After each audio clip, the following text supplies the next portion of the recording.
আজ আপনাকে একটা গল্প শোনাচ্ছি।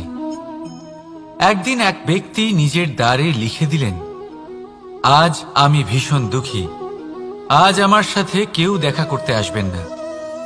কিছুক্ষণ পরে তার এক বন্ধু এলো, সে সেই লেখা পড়ল, তাও গিয়ে তার সাথে দেখা করল। সে বলল, আমি লেখাপড়া জানি না, কিন্তু আমার বন্ধুর মনের এই বেদনা, এটা আমাকে সবসময় ডাক দেয়। এরাই হলো আসল বন্ধু। কোনো কারণে আপনি যদি দুঃখ পান, কোনো সমস্যার সমাধান না বের করতে পারেন, এই সংসার থেকে আলাদা হয়ে যেতে চান, তাও এই বন্ধু আপনার সাথেই থাকবে। সমস্যার সমাধান না দিতে পারলেও আপনার সম্বল হয়ে অবশ্যই থাকবে। হয়তো আপনার দুঃখ কম করতে পারবে না, কিন্তু আশার আলো অবশ্যই দেখাবে। যখন আপনি সংসারের থেকে আলাদা হয়ে যান, তখনও আপনার সাথে যুক্ত থাকে আপনার এই বন্ধু, আসল বন্ধু। এবারে আমরা মানুষেরা বড়ই বিচিত্র। তারা সব সময় যে কোনো জিনিসের মাহাত্ম্য দুবার বুঝতে পারে। এক, তা পাওয়ার আগে। দুই, তা হারাবার পরে। এবারে ঠিক এরকমই আমাদের বন্ধুরাও হয়। যদি আজ আপনার বন্ধুরা আপনার সাথে থাকে, তাদের প্রতি কৃতজ্ঞ থাকুন, তাদের প্রসন্ন রাখুন, তাদের মাহাত্ম্য বুঝুন। কারণ একবার আপনি এদের হারালে, অনুতাপ করলেও আর এদের ফেরত পাবেন না। তাই ভালোবাসুন, বন্ধুত্ব বজায় রাখুন, আর আমার সাথে প্রসন্ন হয়ে বলুন, রাধা রাধা। আমাদের মধ্যে বহু মানুষ মাঝে মাঝে নিজেকে অকর্মণ্য মনে করি। ভেবে নিই যে এত চেষ্টা করার পরেও কিছুই পেলাম না, আর হয়তো পরেও কিছুই পাব না। আর সেই জন্য নিজের জীবনের সমস্ত বোঝা অন্য কারোর কাঁধে চাপিয়ে দিই, নিজের ওপরে বিশ্বাস হারিয়ে ফেলি। কেন বুঝতে পারেন না এই কথাটা? যে যতক্ষণ না পায়ে কোনো কাঁটা ফুটবে, ব্যক্তি কি করে বুঝতে পারবে যে এরপর থেকে নিচে তাকিয়ে চলতে হবে? সূর্যকে নিজে জ্বলতে হয় যাতে বাকিদের প্রকাশ দিতে পারে সে। রাতের অন্ধকারের সাথে লড়াই করার জন্য চন্দ্রিমাকে আকাশে একা উজ্জ্বল হতে হয়। নদী নিজের যাত্রা কি করে করে, নিজের পথ কি করে নির্মাণ করে? সে পাথরের সাথে লড়াই করে তা বানায়। যদি স্বয়ং আপনি নিজের সাহায্য করতে অক্ষম হন, তাহলে নিশ্চিতভাবে আপনার এই জীবন ব্যর্থ হয়ে যাবে।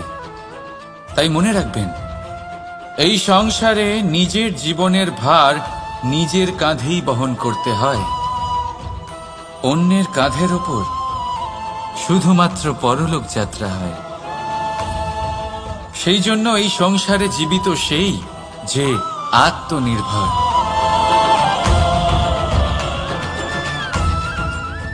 রাধা রাধা।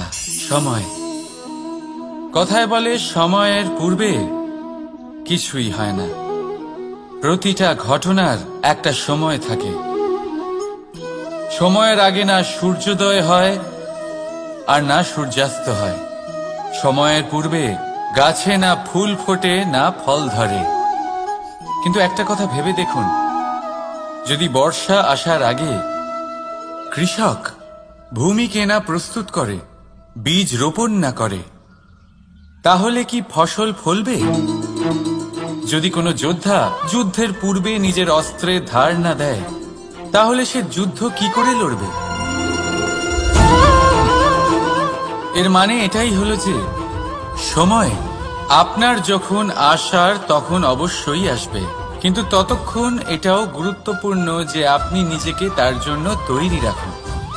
কারণ এই সুযোগ, এই কথাটা শুনতে যত ছোট, এটা আসেও ততটা কম সময়ের জন্য, তারপর চলেও যায়।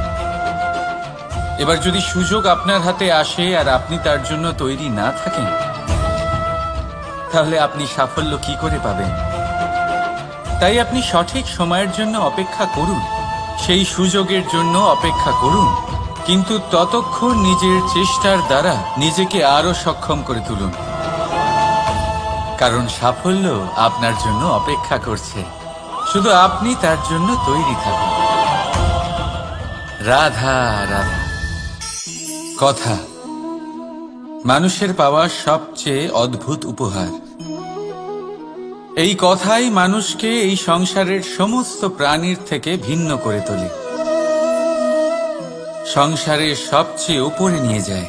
এই কথার কারণেই আমরা একে অপরের সাথে ভাব আদান প্রদান করি। আমি আমার মনের ভাবনা অন্য কাউকে ব্যক্ত করতে পারি, অন্য কেউ তাদের ভাবনা আমাকে ব্যক্ত করতে পারে। এই কথাই আমাদের সবচেয়ে বড় ঢাল। এবারে দেখুন, আপনি নিশ্চয়ই লক্ষ্য করেছেন কারোর কথা মধুর হলে লোকে তাকে ভালোবাসে, তাকে নিজের বন্ধু বানায়। সেইভাবেই যদি কারোর কথা কঠোর হয় তাহলে লোকে তাকে ঘৃণা করে, তাকে নিজের শত্রু মনে করে। এই কথাই ভাষা হয়ে আমাদের ইতিহাস রচনা করে। তবে আমরা কি সত্যি বাণীর বিষয়ে অতটাই ভাবি যতটা আমাদের ভাবা উচিত? ভেবে দেখুন, মানুষের কথা বলতে শিখতে কত সময় লাগে। কোনো বালক 1.5 বছর বয়সে কথা বলতে শেখে, কেউ 2 বছরে, কেউ 3। এবার দেখুন, মানুষ 1.5 বছর বয়সে কথা বলতে শিখে গেলেও তার কি বলা উচিত এটা সারা জীবনেও শিখতে পারে না। এর উপরে মনোনিবেশ করুন, এটা বোঝবার চেষ্টা করুন কি বলা উচিত। নিজের কথা শুদ্ধ করুন, নিজের কথা মধুর করুন, আর সেই মধুরতার সাথে আমার সঙ্গে বলুন, রাধা রাধা। এই লক্ষ্য আসলে কি? এই লক্ষ্য তাই যা আমরা পেতে চাই। এই সংসারে সুখী কে হয়? সুখী সেই যে তার লক্ষ্য পেয়ে গেছে। দুঃখী কে হয়? দুঃখী সেই যে তার লক্ষ্য এখনো পায়নি। এবারে প্রশ্ন এখন এটাই যে লক্ষ্য সবাই পেতে চায়, লক্ষ্য পাওয়ার জন্য সবাই প্রাণপণ চেষ্টাও করে, তাহলে সবাই তাদের লক্ষ্যে পৌঁছতে পারে না কেন? ঠিক আছে, কোথাও না কোথাও কিছু না কিছু কমতি থেকেই যায়, যাই বাধা থাক। আজকে আমি আপনাকে একটা উপায় বলবো এই লক্ষ্য পাওয়ার জন্য। একটা কাগজ নিন, তাতে একটা চিহ্ন বানান, সেটাই হবে আপনার লক্ষ্য। এবারে সেই লক্ষ্যে পৌঁছানোর একটা পথ বানান। এবারে এই যাত্রাকে ভিন্ন ভিন্ন ভাগে বিভাজন করে দিন। এবারে এটা হলো আপনার পরিকল্পনা। এবার এই পরিকল্পনা ক্রমানুসারে আপনি পালন করতে থাকুন, এটাই হবে আপনার চেষ্টা। এবার এইভাবে যদি আপনি চেষ্টা করতে থাকেন, যাই আপনার কল্পনা হোক না কেন তা বাস্তব অবশ্যই হবে। তাহলে এই কল্পনাকে বাস্তবে রূপান্তরিত করুন। এইভাবেই নিজের পরিকল্পনা পালন করতে থাকুন। আপনার যাই কল্পনা থাকুক বা যাই লক্ষ্য থাকুক, তা বাস্তবে পরিণত হয়ে আপনার হাতে অবশ্যই আসবে। রাধা রাধা। বাবার এক মিত্র ছিলেন, বড়ই দুঃখী ছিলেন, বিপদে পড়েছিলেন। কি করবেন? ব্যবসা ভালোভাবে চলছিল না, বাড়িতে শান্তি ছিল না, সমস্ত জায়গায় ক্ষতি হচ্ছিল। তাই উনি একজন জ্যোতিষীকে দেখালেন। জ্যোতিষী বললেন, আপনার যে বাড়ি আছে সেটা আপনার জন্য অশুভ, আপনার এই বাড়ি পাল্টে ফেলুন। উনি বাড়ি পাল্টে ফেললেন, তবুও ওনার সমস্যার সমাধান হলো না। তারপর একজন জ্ঞানী ব্যক্তি ওনাকে বললেন যে আপনার জামা কাপড়ের যে রং সেটা বিপদকে আমন্ত্রণ জানাচ্ছে, এই জামা কাপড়গুলিকে পাল্টে ফেলুন। উনি সেগুলো পাল্টে ফেললেন, তাও সমস্যার সমাধান হলো না। আবার একজন জ্ঞানী ব্যক্তি বললেন যে আপনার আশেপাশে যে মানুষজন রয়েছে তারা এটা চায় না যে আপনি সফল হন, তারা আপনার ক্ষতি চায়, তাদের সাথে সমস্ত সম্পর্ক ভেঙে ফেলুন। তো উনি সম্পর্ক ভেঙে ফেললেন, কিন্তু তাতেও ওনার জীবনে কোনো পরিবর্তন এলো না। তার মানে তিনি বাড়ি পাল্টালেন, জামা কাপড় পাল্টালেন, সম্পর্ক পাল্টালেন, যেটা পাল্টালেন না তা হলো স্বভাব। এই যে স্বভাব, এটা অত্যন্ত গুরুত্বপূর্ণ। এই স্বভাবই আপনার ব্যক্তিত্ব তৈরি করে। তাই নিজের স্বভাব শুধরে ফেলুন, তাতে ভালো পরিবর্তন আনুন, সবকিছু ভালোই হবে। রাধা রাধা। ক্রোধ। লোকে বলে যে এই ক্রোধ পাপেরই মূল,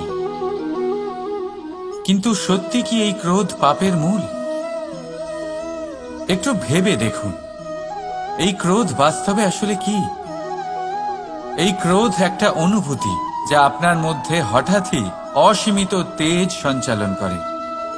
এবারে আমি আপনাকে কিছু উদাহরণ দিচ্ছি যাতে আপনি বুঝতে পারেন যে ক্রোধ আপনার জন্য ভালো কি না। যদি কারোর সাথে অন্যায় হয় আর এটা দেখে আপনার ক্রোধ হয়, আর এই ক্রোধ আপনাকে তার সাহায্য করতে প্রেরণা যোগায়, তাহলে এই ক্রোধ অবশ্যই ভালো। যদি কোথাও আপনি দেখেন যে কোনো নারীর উপরে অত্যাচার হচ্ছে আর সেটা দেখে আপনার ক্রোধ হয়, আর এই ক্রোধ আপনাকে তার সাহায্য করতে সাহস যোগায়, তাহলে এই ক্রোধ অবশ্যই ভালো।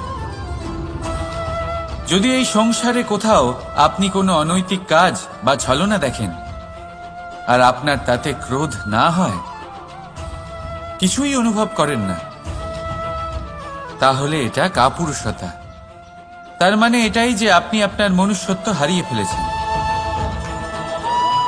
তাই এটা বোঝার চেষ্টা করুন, আপনার ক্রোধের তেজের ব্যবহারের ওপরে নির্ভরশীল হল এই ক্রোধ আপনার জন্য পাপের সমান, নাকি এই ক্রোধ আপনার জন্য পুণ্যের স্থাপক। রাধা রাধা। মোহ। শাস্ত্রে লেখা আছে যে মোহ শুধু সেই ব্যক্তিকেই নয়, বরং সেই আরেক ব্যক্তিকেও বিনাশ করে দেয় যার ওপরে সেই মোহ আছে। এবারে লোকে কি করেন, এই শাস্ত্রে লেখা কথাগুলি শুধু শাব্দিক অর্থে নেন। এই মোহ, দেখুন, এটা শুভও হতে পারে, শুধু এর রূপ ভিন্ন ভিন্ন হয়। এটা ভালো করে বুঝতে হবে। এবারে মোহ যদি কোনো বস্তুর উপরে থাকে তাহলে তা লালসা হয়ে যায়। মোহ কোনো বিশেষ ব্যক্তির উপরে হয়ে গেলে তা প্রেম নয়, আকর্ষণ হয়ে যায়। মোহ কোনো চাহিদার উপরে হয়ে গেলে তা বাসনা হয়ে যায়। মোহ বিজয়ের উপরে হয়ে গেলে তা কুণ্ঠা হয়ে যায়। মোহ নিজের সংস্কৃতির উপরে হলে আপনাকে সংস্কৃতির রক্ষক বানায়। যদি এই মোহ নিজের গুণের উপরে হয়, তাহলে সেই শিল্প দ্বারা আপনি এই সংসারে অদ্ভুত সব কাজ করতে পারবেন। এবারে এটা আপনার উপরে নির্ভরশীল যে এই মোহকে আপনি সৃজনের আধার বানাতে চাইবেন নাকি বিনাশের অস্ত্র বানাতে চাইবেন। ভেবে দেখুন, সিদ্ধান্ত আপনার। রাধা রাধা। অভিমান, আত্মসম্মান, অহংকার, দেখতে গেলে এই তিনটি শব্দ ভিন্ন ভিন্ন, কিন্তু এর মূল আধার একই, আত্মসম্মান। এবার যদি কথা বলি আপনার শরীরের, আপনার সংস্কৃতির, আপনার সম্পর্কের, তাহলে অভিমান থাকা স্বাভাবিক। এবার যদি কথা বলি আপনার ব্যক্তিত্ব নিয়ে, আপনার আদর্শ নিয়ে, আপনার বিচারধারা নিয়ে, তাহলে আত্মসম্মান হলো একটা গুণ। যদি এইভাবে বলা হয় যে আমি এই কার্য কারোর সাহায্য ছাড়া, সহযোগিতা ছাড়াও করতে পারি, তাহলে এটা আত্মসম্মান, আর এটা সঠিক। যদি এভাবে বলা হয় যে আমি এই কার্য কারোর সাহায্য ছাড়াই বা কারোর সহযোগিতা ছাড়াই করে ফেলেছি, তাহলে এটা অভিমান, এটাও সঠিক। কিন্তু এই কার্য শুধুমাত্র আমিই করতে পারি আর কেউ নয়, এটা অহংকার। তাহলে এই শব্দ এবং তার অর্থ বোঝার চেষ্টা করুন। জীবন ধারণের এক নতুন পথ খুঁজে পাবেন। রাধা রাধা। সংসারে প্রত্যেক ব্যক্তি কোনো না কোনো রূপে ঈশ্বরকে মানে। কেউ মূর্তি রূপে, তো কেউ তত্ত্ব রূপে, কেউ ভাবনা রূপে, আবার কেউ স্বভাব রূপে। কেউ নিজের মধ্যে পরমাত্মা খোঁজে, আবার কেউ অন্যের মধ্যে। কারোর কাছে জ্ঞানই পরমাত্মা। সংসারে প্রত্যেক মানুষই কোনো না কোনো রূপে তার ঈশ্বরকে পেয়েই যান। কিন্তু একটা কথা বলবো, ঈশ্বর প্রথমেই নিজের একটা স্বরূপ পৃথিবীতে আপনার কাছে পাঠিয়ে দিয়েছেন। সেই স্বরূপ হল আপনার মাতা, আপনার মা। সেই মা যিনি আপনাকে জন্ম দিয়েছেন, আপনাকে বাঁচতে শিখিয়েছেন, আপনাকে সংস্কার দিয়েছেন। যদি আপনি কখনো কোনো অনুচিত পথে অগ্রসর হয়েছেন, তখন তিরস্কার করে আপনাকে সঠিক পথে এনেছেন। যদি আপনি এই সংসারে অসফল হয়েছেন, তখন তার আঁচলের উষ্ণতা দিয়ে আপনাকে আশ্বাস জুগিয়েছেন। সেই সমস্ত কাজ করেন এই মা, যা ঈশ্বরও করেন। সেই জন্য মনে রাখবেন যে এই সংসারে আপনার সবচেয়ে প্রথম ঈশ্বর যদি কেউ থাকে, তাহলে তা আপনার মা। প্রত্যেক প্রতিমাতে ঈশ্বর নাই থাকতে পারে, কিন্তু প্রত্যেক মায়ের মধ্যে ঈশ্বর অবশ্যই থাকে। রাধা রাধা। আপনি নিশ্চয়ই দেখে থাকবেন যে প্রদীপের নিচে অন্ধকার থাকে। যে প্রদীপ সংসারকে আলোকিত করে, সেই প্রদীপের নিচেই অন্ধকার। এবারে অনেক মানুষ আছে যারা এই বিষয়টা এইভাবে দেখে যে ব্যক্তি নিজের সমস্যার সমাধান করতে পারে না, আর গোটা সংসারকে উপদেশ দেয়। কিন্তু এইটা দেখার আরো একটা দৃষ্টিভঙ্গি আছে, আর সেটা হচ্ছে যে স্বয়ং জ্বলে সংসারকে আলোকিত শুধু সেই করতে পারে যা রাধার বড়ই শীতল হয়। এই সংসারের পথপ্রদর্শক সেই হতে পারে, এই সংসারকে দিশা সেই দেখাতে পারে যার মধ্যে সন্তোষ আর ধৈর্য শক্তি আছে। এবারে দেখুন, এটা অত্যন্ত গুরুত্বপূর্ণ বিষয় যে বিবেক তখনই কাজ করে যখন মন শান্ত থাকে, যখন মন শীতল থাকে। তাই যদি আপনি এই জীবনে কোনো বড় কর্ম করতে চান, তাহলে সর্বপ্রথম আপনার এই মনকে, এই বিবেককে, এই হৃদয়কে, এই আধারকে, এই ভূমিকে শীতল রাখতে শিখুন। ধৈর্য ধরুন। সংসারে এমন কিছু নেই যা আপনি করতে পারবেন না। রাধা রাধা। এই প্রদীপ দেখতে পাচ্ছেন আপনি? নিজেও জ্বলে আর এই বাতিকেও জ্বালিয়ে রাখে, আর এই সংসারকে প্রদান করে প্রকাশ। অন্ধকারাচ্ছন্ন ব্যক্তিকে প্রদান করে আশার আলো। কিন্তু এটা কখনো ভাবে না যে সেই মাটি কেমন হবে যা দিয়ে এটা তৈরি করা হয়েছে, সেই কুমোর কেমন হবে যে একে আকার দিয়েছে। ভাবে না যে একে কিনেছে তার বাড়ি কেমন হবে, তা কতটা সুসজ্জিত। কিচ্ছু নয়, শুধু এই সংসারকে প্রকাশ প্রদান করে। আর হয়তো সেই জন্যই প্রদীপকে এত ভালোবাসা হয়। সে নিজের বা অন্যের বাড়ি দেখে কখনোই জ্বলে না, সে জ্বলে শুধু অন্ধকারের সাথে লড়াই করতে। তাই আপনিও নিজের ব্যবহার এই প্রদীপের মতো করে তুলুন। নিজের পরিচয় সরিয়ে নিঃস্বার্থভাবে কর্ম করে যান, আর নিজের জন্য এক নতুন, এক বিশাল, এক অদ্ভুত পরিচয় তৈরি করুন। রাধা রাধা। এই সংসারে প্রত্যেক ব্যক্তি বড় কিছু করতে চায়, এমন কিছু যা এই সংসারে কেউ আগে কখনো করেনি। এমন জায়গায় পৌঁছতে চায় যেখানে এর আগে কেউ কখনো পৌঁছতে পারেনি। আর কেউ কেউ এতে সফলতা অর্জন করে। কিন্তু কিছু মানুষ অসফল হয় কেন? এটাই আমার প্রশ্ন।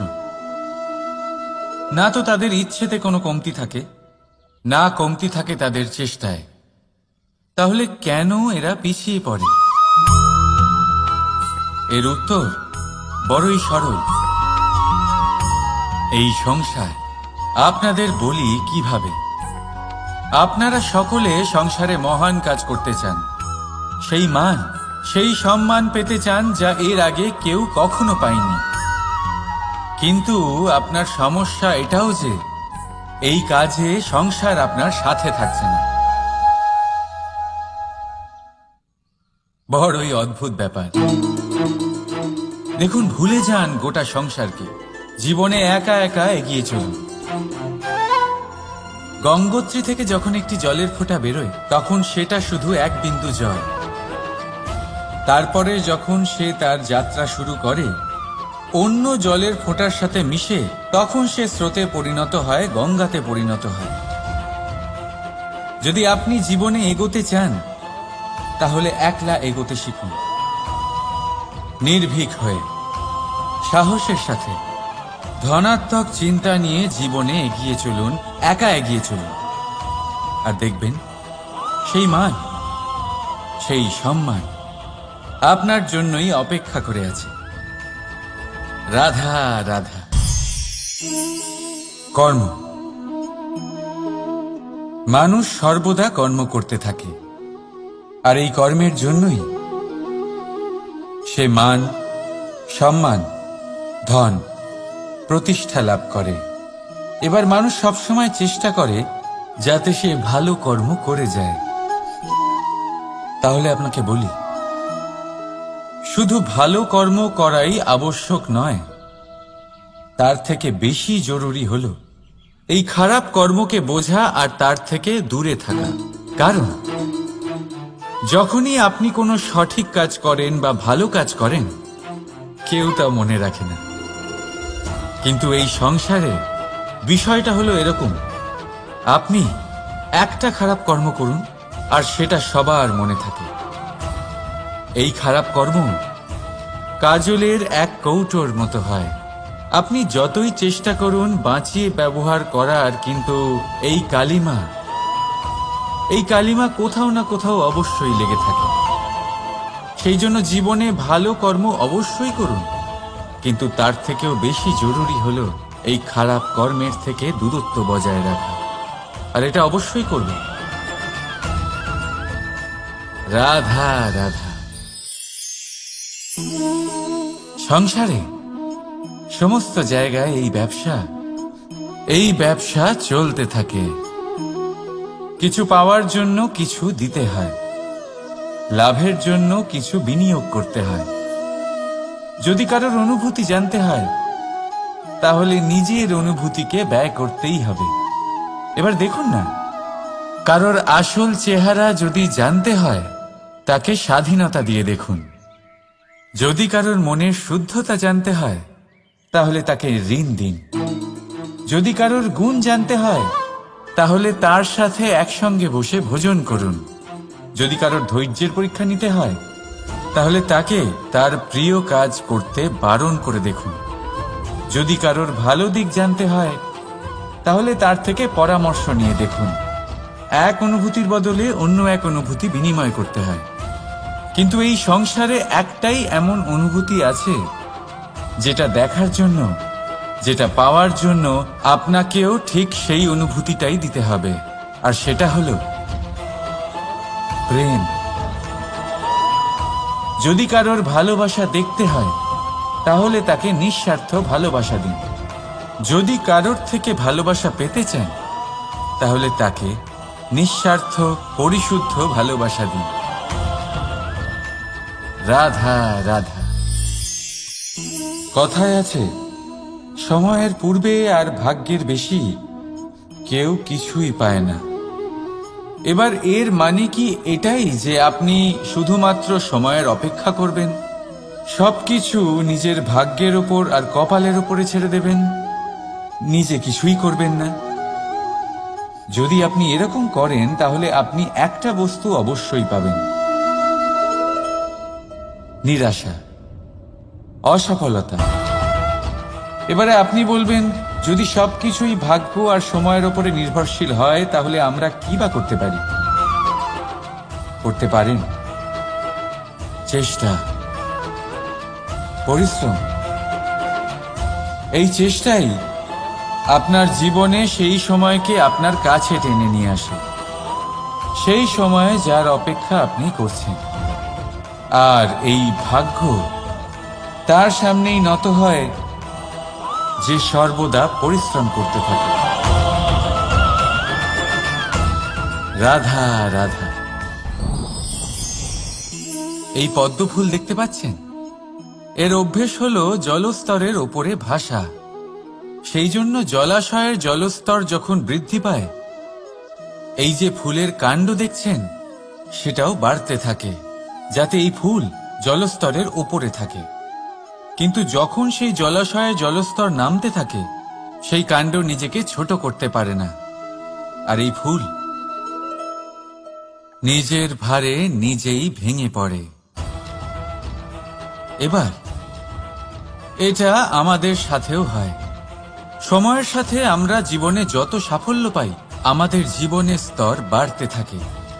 আর যখন আমাদের সংস্থান কমতে থাকে, আমরা সেই জীবন স্তর ছাড়তে পারি না, আর শেষ পর্যন্ত সেই জীবন স্তরের কারণেই ভারাক্রান্ত হয়ে শেষ হয়ে যায়। সেই জন্য যদি কিছু রাখতে হয়, তাহলে তা হলো দৃষ্টিভঙ্গি। সাধারণভাবে জীবন যাপন করতে শিখুন। সময়ের চক্রও আপনাকে মাত দিতে পারবে না। রাধা রাধা।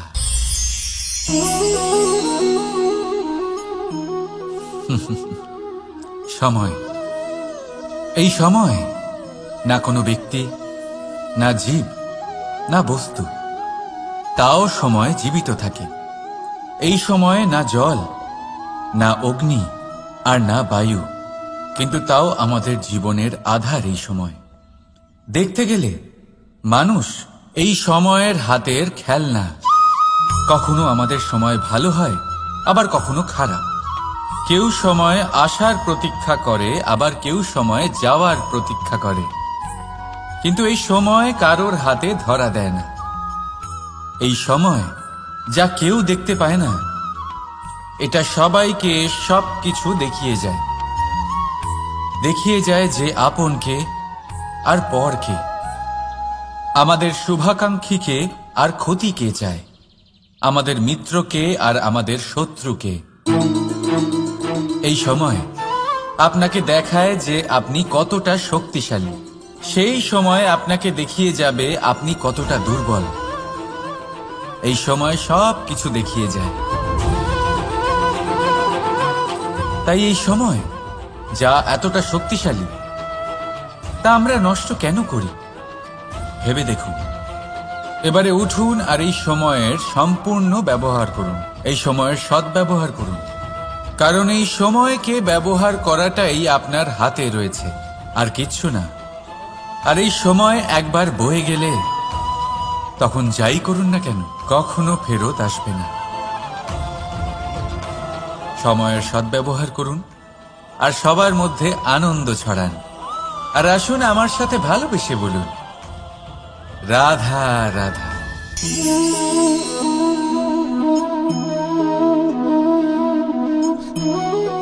এই জল দেখতে পাচ্ছেন আপনি? এটা ঘোলা জল, এতে ময়লা মিশে আছে। কিন্তু যদি আপনি এটা কিছুক্ষণ এমনি ফেলে রাখেন, তাহলে দেখবেন এই ময়লা আপনা থেকেই নিচে থিতিয়ে পড়বে। কিন্তু এই পাত্রটা নাড়াতে থাকলে এমনটা হবে না। শান্ত ছেড়ে দেবেন, তবেই এই ময়লা নিজেই নিচে চলে যাবে। ঠিক সেইভাবেই যখন আমাদের জীবনে কোনো সমস্যা আসে, কোনো অশান্তির সৃষ্টি হয়, তখন উত্তেজিত হয়ে পড়লে, নিজের সংযম হারিয়ে ফেললে আমরা এর সমাধান পাব না। শান্ত থাকলে তখনই সমস্যার সমাধান পাব। তাই মনে রাখবেন, ধৈর্য আর সংযম দ্বারা শান্ত মনে বিচার করলে যত বড়ই সমস্যা হোক না কেন, তার সমাধান আপনি অবশ্যই পাবেন।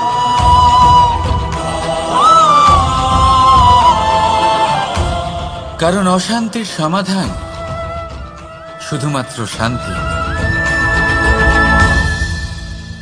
রাধা রাধা। প্রজাপতি আকাশে উড়ে বেড়ায়, সে সুন্দর ফুলের রস আস্বাদন করে, উন্মুক্ত উড়ে বেড়ায়। কিন্তু তারও বিপদ কম কিছু নেই। যেমন হলো পতঙ্গ, জন্তু এই প্রজাপতিকে নিজের আহার করে নেয়। তাকে এদের থেকে সাবধানে থাকতে হয়। সত্য হলো এটাই যে এই প্রজাপতি ততদিনই সুরক্ষিত থাকে যতদিন এদের পাখনা বৃদ্ধি পায় না। যখন এরা এদের খোলসের মধ্যে থাকে, যখন না কারো দৃষ্টি এদের ওপর পড়ে আর না কোনো শত্রু এদের আঘাত করতে পারে, কিন্তু তখন তারা বন্ধ থাকে, অবিচল নিশ্চল থাকে। এই সুন্দর সংসার দেখার জন্য, এই সুন্দর আকাশ পাওয়ার জন্য তাকে তার সুরক্ষা ক্ষেত্র থেকে বাইরে বেরিয়ে আসতেই হয়। আর এটাই জীবনের নিয়ম। মানুষের সাথেও ঠিক এরকমই হয়। যদি মানুষ বিশ্রাম আর সুরক্ষা এদের বন্ধন থেকে না বেরোয়, তাহলে সে জীবিত অবশ্যই থাকবে, কিন্তু জীবন ধারণ করতে পারবে না। কারণ যদি জীবনে বড় কিছু করতে হয়, বড় কোনো কিছু পেতে হয়, সাফল্যের শিখর অবধি পৌঁছতে হয়, তাহলে সর্বপ্রথম আপনাকে নিজের সুরক্ষা ক্ষেত্র থেকে বেরিয়ে আসতেই হবে। এই আরামকে ত্যাগ করতেই হবে। তবেই আপনি সফল হতে পারবেন, তবেই আপনি এই প্রজাপতির মতো আকাশে উড়ে বেড়াতে পারবেন। রাধা রাধা। কখনো ভেবে দেখেছেন আমরা জিহ্বার সাথে সাথে কান কেন পেয়েছি? এবার আপনি বলবেন, এ তো সহজ কথা, যাতে আমরা কথা বলার সাথে সাথে শুনতেও শিখি। এবারের আরো একটা গুরুত্ব আছে। আগে আমাকে বলুন, নিজের প্রশংসা শুনতে কার না ভালো লাগে? সবারই ভালো লাগে। এটাই হলো মূল কথা। যদি এই কান দিয়ে আপনি নিজের প্রশংসা শুনতে চান, তাহলে সর্বপ্রথম এই জিহ্বা দিয়ে অন্যের প্রশংসা করতে শিখুন। এবার প্রশংসার বিষয়ে একটা অত্যন্ত গুরুত্বপূর্ণ কথা আপনাদের বলি। কখনো যদি কারোর প্রশংসা আপনি করেন, তাহলে সবার আগে সেই ব্যক্তির উৎসাহ বেড়ে যায়। আর তারপর নিজে যদি ভেবে দেখেন, তাহলে নিজের মনেও সন্তুষ্টি আর প্রশান্তি চলে আসে। আর একবার যদি এই মন প্রশান্তিতে ভরে যায়, তারপরে কেউ প্রশংসা করুক বা না করুক, কিচ্ছু যায় আসে না। সেই জন্য সবসময় অন্যের সম্মান করবেন, স্নেহ করবেন, প্রশংসা করবেন, সুখ ভাগ করে নেবেন।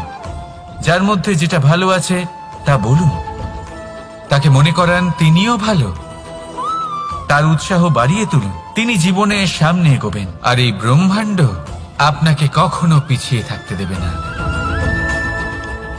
রাধা রাধা।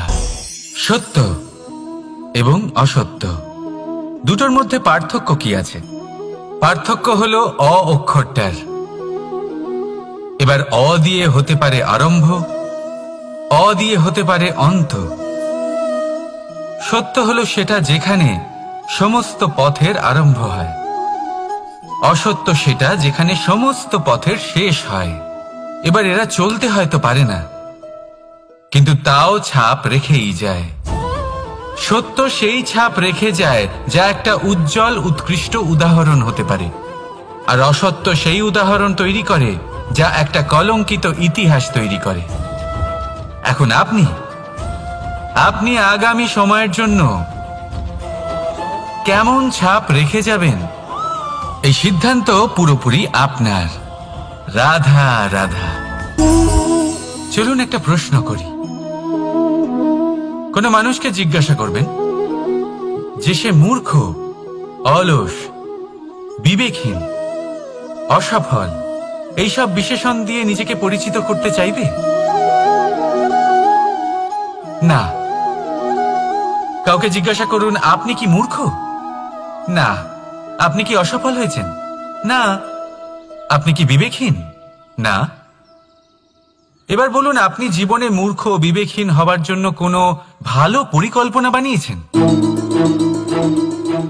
উত্তর পাবেন না। কারণ কোনো পরিকল্পনা বানানো হয় না যাতে আপনি মূর্খ বা অসফল হন। মানুষ মূর্খ বা অসফল তখন হন যখন কোনো পরিকল্পনাই থাকে না।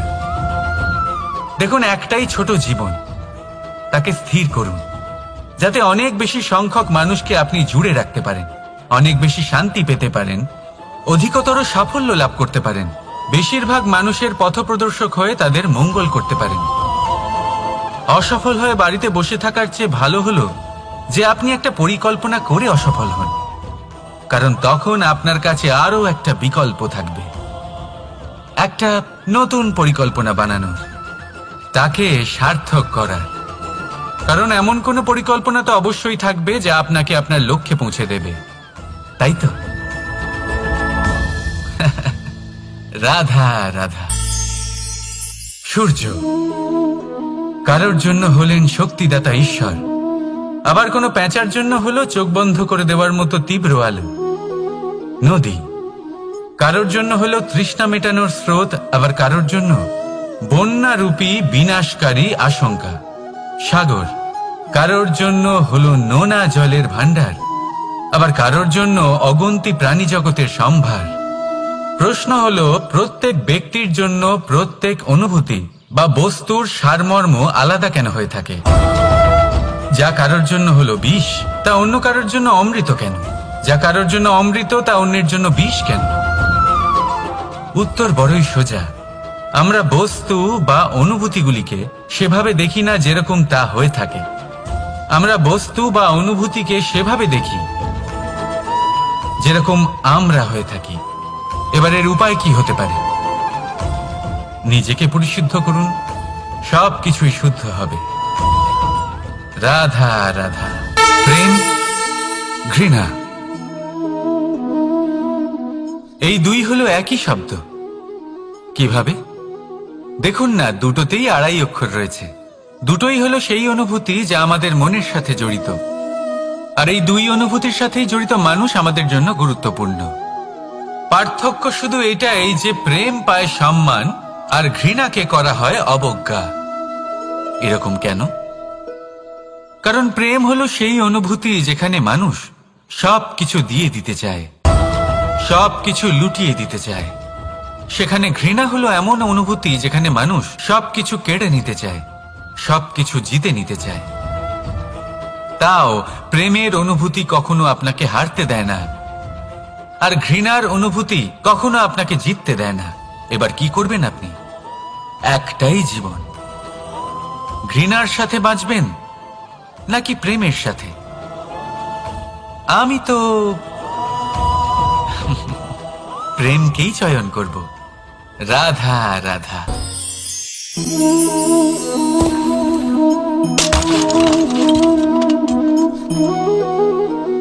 এ কি হলো? আমি আঘাত পেতেই এটা হাত থেকে পড়ে গেল কেন? ভেঙে গেল কেন? এবার আপনি বলবেন, এরকমই তো হয়ে থাকে এই জীবনে, এই সংসারে। আঘাত লাগার পরে আমাদের হাতে যা থাকে তা পড়ে যায়, যা তৈরি হয় তা ভেঙেও যায়। কিন্তু এটা কি সত্যি? আপনাকে একটা কথা বলে রাখি, আঘাত পেয়ে পড়ে যাবার পরে সংসারের যে কোনো বস্তুই হাত থেকে পড়ে যাক না কেন, সাফল্য অবশ্যই আসে। যতই খারাপভাবে আপনি পড়ে যান, আপনি আঘাত পান, ভবিষ্যৎ অবশ্যই ভালো হবে। কারণ এই আঘাত, অসফলতা, এই অসুবিধা, এগুলো আমাদের এমন ভাবে পরিশুদ্ধ করে যেমন আগুন সোনাকে করে থাকে। সেই জন্য জীবনে শুধু সামনে এগোতে থাকুন, দৃঢ়তার সাথে এগোতে থাকুন, আর কখনো আঘাত পেয়ে পড়ে যেতে ভয় পাবেন না।